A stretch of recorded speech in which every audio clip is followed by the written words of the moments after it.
বরিশাল অঞ্চলের বেশ জনপ্রিয় এবং ট্রেডিশনাল একটি খাবার হচ্ছে নারকেল মুরগির ঝোল আর চালের রুটি। সুপ্রিয় দর্শক, আসসালামু আলাইকুম। বরিশাল অঞ্চলে এই ঝোল রুটি এতটাই জনপ্রিয় যে মেয়ের বিয়ে হলে নতুন জামাইকে এই চালের রুটি আর ঝোলটাই খাওয়াতে হবে। এছাড়াও বাড়িতে কোনো অনুষ্ঠান, উৎসব বা মেহমান এলে এই নারকেল মুরগির ঝোল আর চালের রুটি তৈরি করে খাওয়াতেই হবে। তো আমার মনে হলো এই জনপ্রিয় একটি ঝোল, নারকেল মুরগির ঝোল, যেটা অনেকেই জানে না, সেটা সারা দেশের মানুষের কাছে ছড়িয়ে দিলে কেমন হয়। যারা আগ্রহী তারা পুরো ভিডিওটি দেখবেন আশা করছি। আজ পর্যন্ত আমি যত মানুষকে এই নারকেল মুরগির ঝোলটা খাইয়েছি সবাই প্রথমে অবাক হলেও পরবর্তীতে ভীষণ পছন্দ করেছে। তো ভিডিওটি শুরু করে দিচ্ছি। ভালো লাগলে চ্যানেলটি সাবস্ক্রাইব করে আমার পাশেই থাকবেন।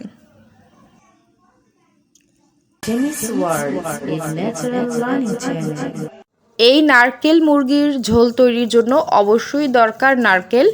আমি এখানে একটি নারকেল নিয়েছি আর সেটাকে খুব ভালো করে শিলপাটায় বেটে নিচ্ছি। এই বাটাবাটির কাজে আমাকে সাহায্য করছেন আমার মা। আর এখানে নিয়েছি একটি ছোট সাইজের দেশি মুরগি। এই ঝোল রুটি অবশ্যই দেশি মুরগি দিয়েই করতে হবে, ফার্মের মুরগি দিয়ে করলে একদমই ভালো লাগবে না। বাটাবাটি শেষ হয়ে গেলে এবার চুলাইতে একটি কড়াই দিয়েছি। মোটামুটি 4 টেবিল চামচের মতো এখানে সয়াবিন তেল দিয়েছি। 2টো তেজপাতা, কয়েকটি দারচিনি আর এলাচ দিয়ে দিচ্ছি। বাটা পেঁয়াজ দিয়ে দিচ্ছি 2 টেবিল চামচ। রসুন বাটা দিচ্ছি 2 টেবিল চামচ। পেঁয়াজ কুচিও দিচ্ছি হাফ কাপের মতো। মশলাগুলো মিশিয়ে নিচ্ছি। আদা বাটা দিচ্ছি হাফ টেবিল চামচ।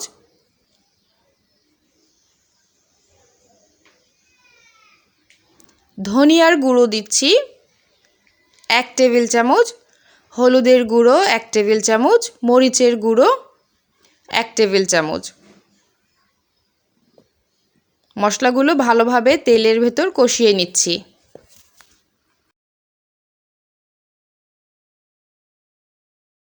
দিয়ে দিচ্ছি জিরার গুঁড়ো হাফ টেবিল চামচ। দিয়ে দিচ্ছি গরম মশলা গুঁড়ো হাফ টেবিলের চেয়ে কম, যেহেতু আমি এখানে আস্ত গরম মশলা ইউজ করেছি। এবার ঝোলটাকে ভালোভাবে কষিয়ে নেওয়ার জন্য পর্যাপ্ত পরিমাণ পানি দিয়ে দিচ্ছি আর এটাকে একটু সময় নিয়ে জাল বাড়িয়ে মশলাটা ভালোভাবে কষিয়ে নিচ্ছি। লবণ দিয়ে দিচ্ছি পরিমাণ মতো।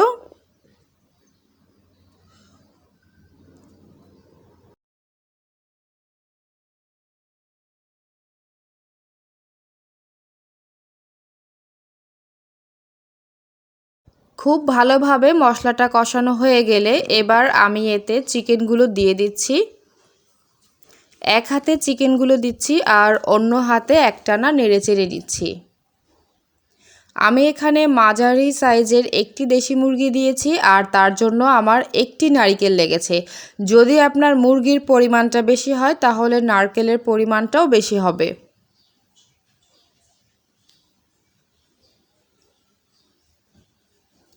বেশ কিছুক্ষণ জাল বাড়িয়ে নেড়ে চেড়ে কষিয়ে নিচ্ছি আর ঢাকনা দিয়ে এবার 5 থেকে 7 মিনিট কষিয়ে নেব। ঢাকনা দিয়ে ঢেকে 5 মিনিটের মতো আবারও এই চিকেনটা কষিয়ে নিলাম। এবার দিয়ে দিচ্ছি সেই মিহি করে বাটা নারকেল। খেয়াল রাখবেন নারকেলটা কিন্তু অবশ্যই খুব মিহি করে বাটতে হবে। একটি মিডিয়াম সাইজের মুরগির জন্য আমি একটি নারকেল দিয়েছি। নারকেল বাটাটা দিয়ে এবার আবারও নেড়েচেড়ে মিশিয়ে নিচ্ছি। এই নারকেল বাটা দেওয়ার সাথে সাথেই কিন্তু এই চিকেনের কালারটা চেঞ্জ হয়ে যাবে। সামান্য পরিমাণ পানি দিয়ে দিচ্ছি কষানোর সুবিধার জন্য। নারকেলটা দিয়ে প্রায় 10 থেকে 15 মিনিট এই চিকেনটা আবারও কষিয়ে নিতে হবে। আসলে এই নারকেল মুরগির ঝোলটা তৈরি করতে কিছুটা খাটনি আছে, কিছুটা পরিশ্রম আছে। যতটা পরিশ্রম আছে তার চেয়েও কিন্তু অনেক অনেক বেশি টেস্ট এই নারকেল মুরগির ঝোলটা। আমরা সাধারণত এই নারকেল মুরগির ঝোলটা বিকেলের দিকে তৈরি করা শুরু করি। তৈরি করতে করতে রাত হয়ে যায় আর রাতের বেলা আমরা এই নারকেল মুরগির ঝোল দিয়ে রুটি খেয়ে থাকি। পরদিন সকালে বাসি রুটিটা এই মুরগির ঝোল দিয়ে খেতে ভীষণ ভীষণ মজা লাগে। 15 মিনিটের মতো নারকেল দিয়ে কষিয়ে নেওয়ার পর এবার আমি পর্যাপ্ত পরিমাণ ঝোল দিয়ে দিচ্ছি। আগেই বলেছি যেহেতু এটা ঝোল, তো এখানে আমাদের কিন্তু হাঁড়ি ভর্তি করে ঝোল দিয়ে দিতে হবে। পুরো পাতিল ভর্তি করে আমি পানি দিয়ে দিচ্ছি, যতটা পানি এই পাত্রে আটে। তো হাঁড়ি ভর্তি করে পানি দিয়ে জাল বাড়িয়ে এটাকে আমরা রান্না করব। আর এই ঝোলটা রান্না করতে অনেকটা সময় লাগবে। রান্না করতে করতে চিকেনগুলো অনেক নরম হয়ে যাবে।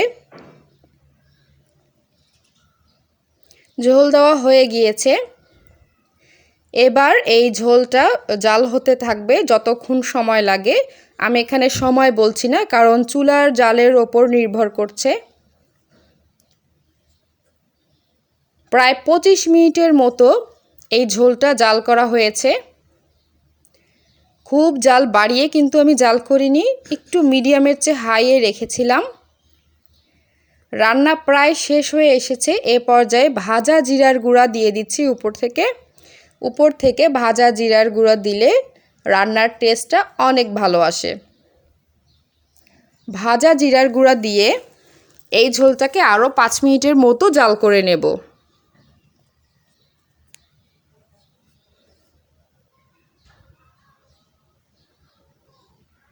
বরিশালের ঐতিহ্যবাহী আরও বেশ কিছু খাবার আমার চ্যানেলে আছে, আপনারা চাইলে আমার চ্যানেলটা ঘুরে দেখে আসতে পারেন। আমার ভিডিও যদি ভালো লাগে প্লিজ আমার চ্যানেলটি সাবস্ক্রাইব করবেন, আর ভিডিওটি বন্ধুদের মাঝে শেয়ার করতে ভুলবেন না। 5 মিনিটের মতো জাল করা হয়ে গিয়েছে। এবার আমি চুলার জালটা বন্ধ করে দেব। আমার ঝোলটা কিন্তু একেবারে রেডি। তৈরি হয়ে গেল বরিশালের ঐতিহ্য নারকেল মুরগির ঝোল। কিছুটা ঠান্ডা হয়ে গেলে এবার আমি এই ঝোলটা একটি বাটিতে বেড়ে নিয়েছি। এই ঝোল রুটি কিন্তু গরম খেতে ভালো লাগে না, এটা ঠান্ডা খেতে বেশ ভালো লাগে।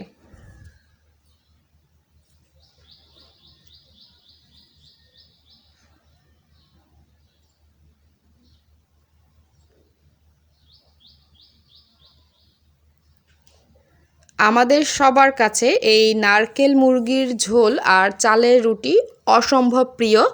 আমরা সাধারণত শবে বরাতে এই নারকেল মুরগির ঝোলটা তৈরি করি, আর শীত আসলে শীতের অন্যান্য পিঠার সাথে এই নারকেল মুরগির ঝোল আর চালের রুটিটা কিন্তু অবশ্যই খাই আমরা। এছাড়াও বাড়িতে মেহমান এলেও এই ট্রেডিশনাল নারকেল মুরগির ঝোল আর চালের রুটি তৈরি করা হয়। এই চালের রুটি ঝোলে ভিজিয়ে খেতে, মাংস দিয়ে ছিঁড়ে ঝোলে ভিজিয়ে খেতে অনেক মজা লাগে। আর সবচেয়ে ভালো লাগে যদি রাতের বেলা এই রুটিগুলো তৈরি করে রেখে পরের দিন সকালবেলা ঠান্ডা ঝোলটা দিয়ে, মানে ঝোলটা আবার গরম করলে বেশি ভালো লাগবে না, ঠান্ডা ঝোল দিয়ে এই রুটিটা যদি খাওয়া হয় অসম্ভব মজা লাগে। আমার রিকোয়েস্ট থাকলো আপনারা একবার হলেও এটা ট্রাই করে দেখবেন। ভালো লাগলে আমাকে অবশ্যই কমেন্ট করে জানাবেন। তো আমি বিদায় নিচ্ছি নারকেল মুরগির ঝোল দিয়ে রুটি খেতে খেতে। আপনারা সবাই ভালো থাকবেন। আল্লাহ হাফেজ।